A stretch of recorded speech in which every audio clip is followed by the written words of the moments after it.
Welcome to Swords and Hammers. Truth comes clothed in tales, and the soul remembers what the mind alone forgets. The world is loud, but for the next few minutes, it can wait. Take a moment. Settle yourself. Listen well. Come, let us begin. The Sparrow and the Scribe. In a realm that sits behind the sun, there is a workshop. It is older than mountains and wider than the sky, and within its walls the maker keeps his account of all that is, all that exists. The air hums with the quiet labor of creation, smelling of cut timber, wet clay, and the clean scent of starlight. Aisles stretch into shimmering distances, one holding the molds for mountains, another the spools of thread for spiders' webs. Every star has its station here, every river its blueprint, every living thing its measure. And in a small, dusty corner of this vast place, hunched over a towering ledger, sat a young scribe named Silas. His task was a simple one, yet it filled him with a constant, trembling dread. He was a keeper of the lesser accounts, the registrar of things forgotten. His ledger was bound not in gilded leather, but in ancient hide the color of dust. Its title, written in faded ink, read, "An Accounting of Sparrows." Day after day, he dipped his quill and recorded the fall of each one. A sparrow, brown-feathered, from a branch in Athens.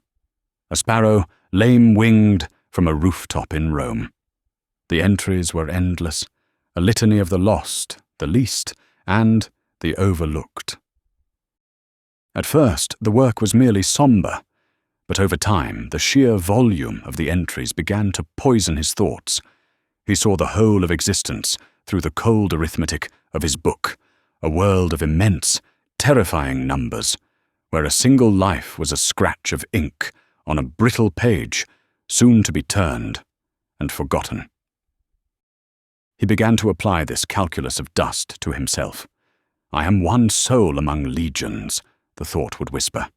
"My breath is a vapor, my life a fleeting mark.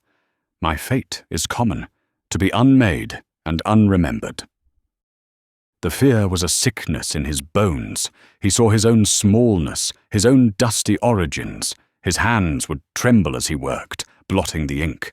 His heart hammered against his ribs, a frantic bird trapped in a cage of bone. He became convinced that he, too, was a rounding error in the grand celestial equation, an apprentice who would merit only a brief, forgettable line in some other scribe's ledger. One day, the fear overwhelmed him. The quill slipped from his grasp, splattering a dark streak of ink across the page. He could write no more. He fled his desk, running blindly through the great halls of the workshop, past the looms that wove the morning mist and the forges that hammered out the dawn. He did not stop until he found himself in a quiet chamber he had never seen before. The room was filled with light, and in its center stood the warden of the workshop, a figure whose face was both ancient and young, his eyes holding the kindness of eternity. He was not idle. He was bent over a small, intricate work.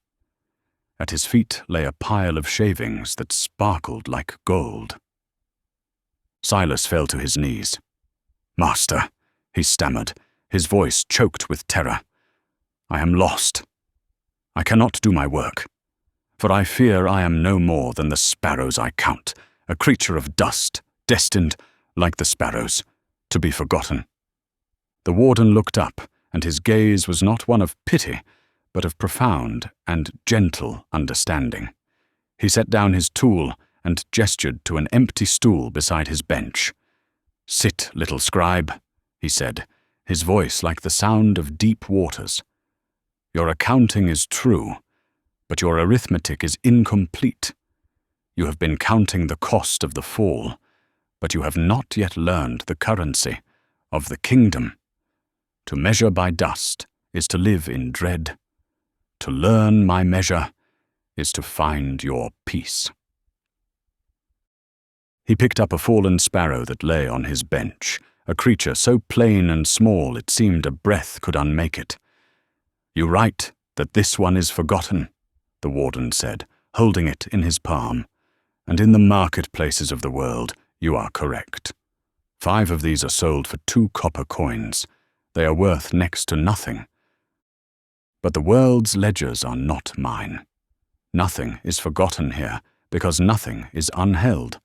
Every feather, every cry, every fall is noted, not in a book of endings, but in the heart of the one who began it." As he spoke, he touched the sparrow, and a warmth filled the room. The bird stirred, blinked its dark eyes, and with a flutter of wings, soared up into the high-raftered ceiling, singing a note of impossible sweetness. Silas watched, his own heart soaring and falling with the bird. "But master, a sparrow has not erred. It has not blotted the pages of its life with pride and fear. But I have. What of my worth? I am made of the same dust, but I am stained by a rebellion the sparrows have never known." The warden smiled, a slow dawn of light upon his face. "Ah," he said, "now we come to the true accounting. You believe your value is found in the substance of your making, but that is only the beginning of the story. You look at the clay and forget the potter." He beckoned Silas closer. "Come, there is another ledger you must see." He led the scribe out of the chamber and into a great hall, vaulted with beams of pure light. The air here was different.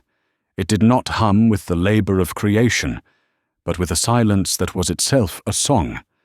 In the center of the hall, resting upon a pedestal of polished stone, was a single book. It was bound in scarlet, and the light that struck it seemed to turn to liquid fire. "This," the warden said softly, "is the only ledger that truly matters. It is the accounting of my truest treasures." With a gentle hand, he opened the book. Silas leaned forward, expecting to see a registry of kings and heroes, of prophets and saints. But the pages were filled with names he did not recognize, written in an ink that gleamed like molten gold. And there, on the page before him, he saw his own name, Silas. He gasped, stumbling backward, "Master, this is a mistake. My name does not belong here.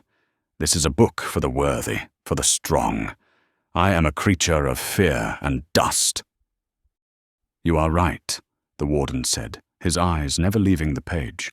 "You are a creature of dust, and in yourself you are bankrupt. But you are looking in the wrong place for your value. The worth of a thing is not in what it is made of, but in the price that is paid for it." He turned to Silas, and for the first time, the scribe saw that the warden's hands, which crafted galaxies and held sparrows, were scarred. Deep, ragged wounds marked his palms, wounds that spoke not of an accident, but of a deliberate, agonizing piercing. They were the marks of a great price paid, the receipt for a treasure purchased from ruin. "Master?" Silas whispered, his voice trembling with a new emotion, not of fear, but of staggering, heart-breaking awe. "What is the meaning of your wounds?" The warden then held out his hands. "This is the price," he said, his voice resonating with the love that fuels the stars. "The measure of a soul is not found in a scribe's ledger, but on a cross. I looked upon you, in all your dust and brokenness, in your fear and your rebellion, and I said, that one, the one called Silas, is worth my life. Silas, the ink in this book is not ink at all. It is my own blood. It is the receipt of a purchase made from the very foundations of the very world itself." He then led Silas to a great circular window that looked out from the workshop and into the hearts of men. "Look closely," the warden commanded. Silas peered through the glass and saw himself, as if in a mirror, sitting at his old desk. He saw his own heart, a frantic, caged thing, listening to the whispers of a serpent coiled in the shadows. The serpent's tongue flickered. "Forgotten," it hissed, the word coiling around his heart. "An orphan of the dust. The Maker is too busy with his stars to notice your tears." Silas watched his own reflection, nod in agreement, his shoulders slumping, his face pale with the venom of the lie.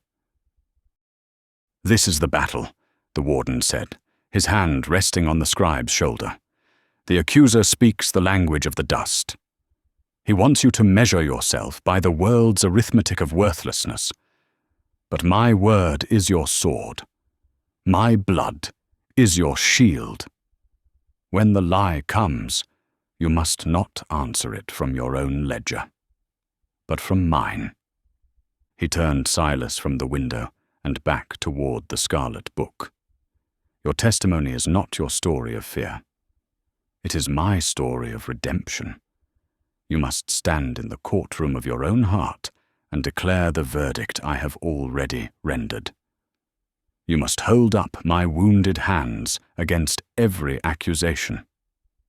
This is how fear is unmade." The warden then returned to his workbench and picked up the piece of wood he had been shaping. He held it out to Silas. It was a small, exquisitely carved sparrow. "I have one more task for you," he said. "I am sending you back to your desk. But you will not be returning to the ledger of the lost. You will begin a new book."